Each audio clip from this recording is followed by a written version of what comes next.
Hi, it's me again with Corel Draw Tips and Tricks, and somebody sent me this photograph. It's actually from a video, and they sent me the link to the video, and the guy he does a great job. I mean, his looks better than mine, but he doesn't speak English, and he's just playing music, and it's kind of hard to understand it. I took out some of his steps. It even took me a little while to get it. Polygon tool, six-sided.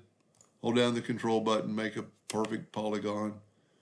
Go to Object, Convert to Curves.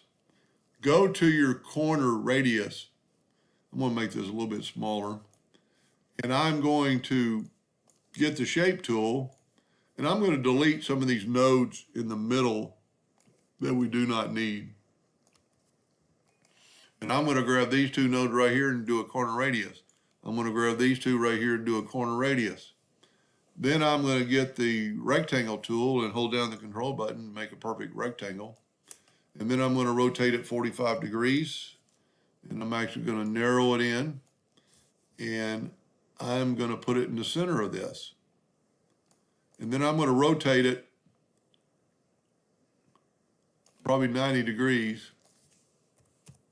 And we can see if that's right, because we need it kind of between these two lines. Take your 2-point line and go from there to there, and you see we're not perfect. So what we can do is take that and rotate that guy.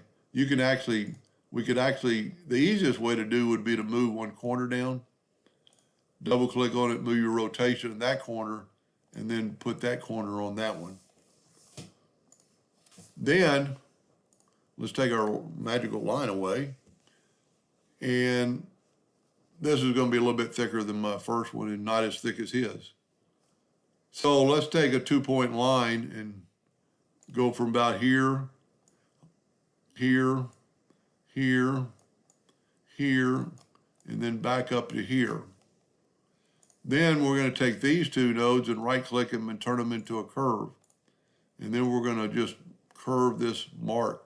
It's got to kind of flow with this if you look. Then since that's good, we're going to hit the plus key. We're going to mirror it upside down and left and right, and we're going to take that node, that corner right there, and move it right there, snap to it, and you can see what's happening. Take the virtual segment delete key and delete that, and I think we're good to go. And if you've done everything right as far as snapping to it, we can use the Smart Fill tool, and we'll take this blue, we'll actually make it a lighter blue. We'll hold down the control button and make, well, that's green.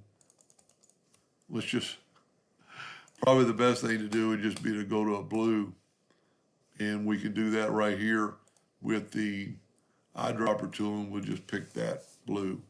Then fill this one in with a blue, actually make it a little bit darker blue, and get your interactive fill tool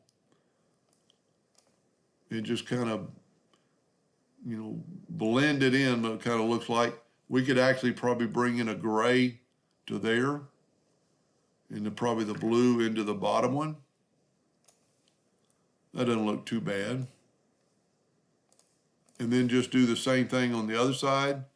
We'll use red just because that's what I used before. And let's fill this in with a gray. And then get your interactive fill tool. And you could play around with this forever.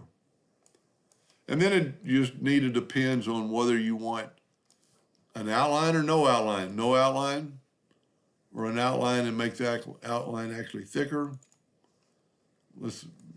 If you move that out of the way, you can actually see it.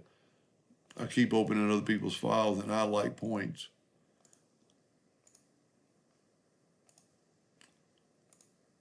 That's too much. It looks pretty good either way. But what it does do, it looks like it's kind of a folded circle. And you could probably take away some of the lines. I wonder if that'll work if we just take away that. Nope, you can't have that line not there. We could, You could always not have that line, but that's just another problem. His looks a little better. He works some more on the shading, but that's not bad. I hope that helped them a little bit. Thank you for watching.